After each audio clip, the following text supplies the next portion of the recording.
Good afternoon, class.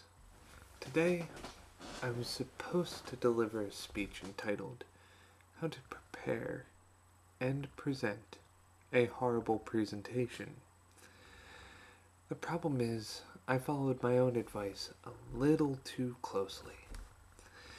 I procrastinated until much too late last night, only writing a brief outline before then. Every day since I had chosen this topic, I had been confident that I knew what needed to be said and that this speech could write itself. And I was correct.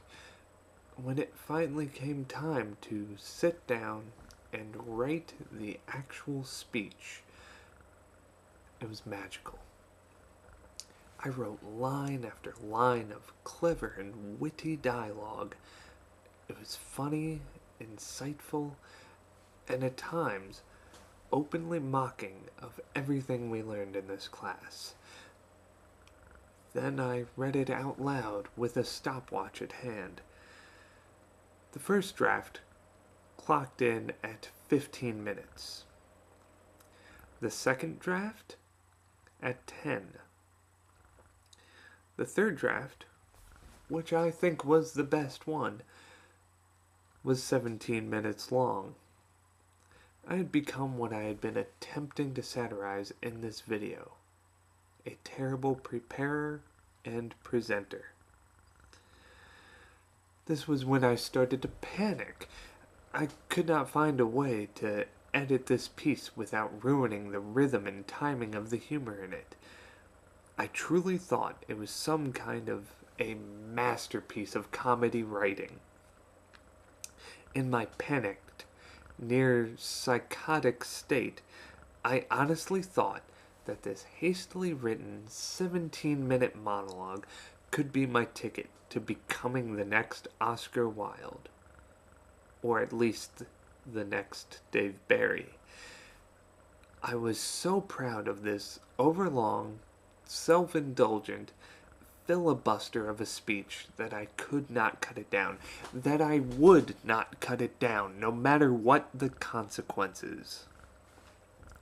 So I began to feverishly write about any other topic that came into my head, hoping that one of them would be presentable to Dr. Cass and somehow write itself into the 5 to 8 minute time limit.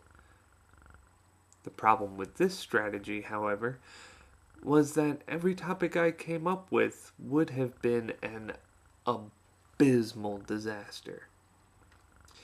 An update to George Carlin's 7 dirty words you can't say on television? That would have gotten me expelled from this fine institution. A dissertation on the differences between the 8 different edits of Blade Runner. That one was much too boring and esoteric a topic, even for my wonderful and understanding classmates to sit through without throwing overripe produce at me. At one point, I just wrote at the top of a page, From Nazi to Pederasty, the rise of Pope Benedict the 16th. But the 8 years of Catholic school would not let me write anymore. Besides, Dr. Cass may have thrown me out of the classroom for spouting such heresy.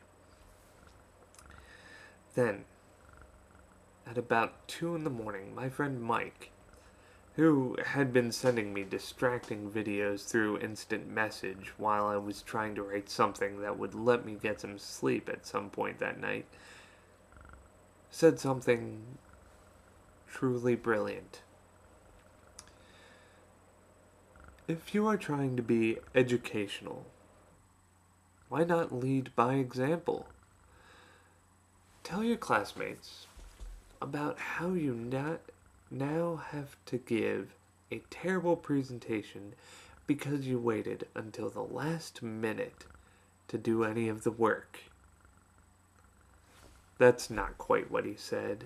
His version had much more profanity and name-calling in it, but I think I captured the general tone of his statement.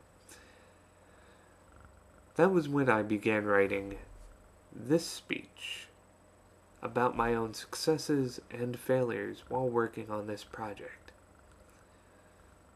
I hope that some of you have found this video inspiring, or at least got a few chuckles out of the idiot who didn't do his homework. Now I'm going to go drink a martini and watch Game of Thrones, and hopefully get some sleep. Good night.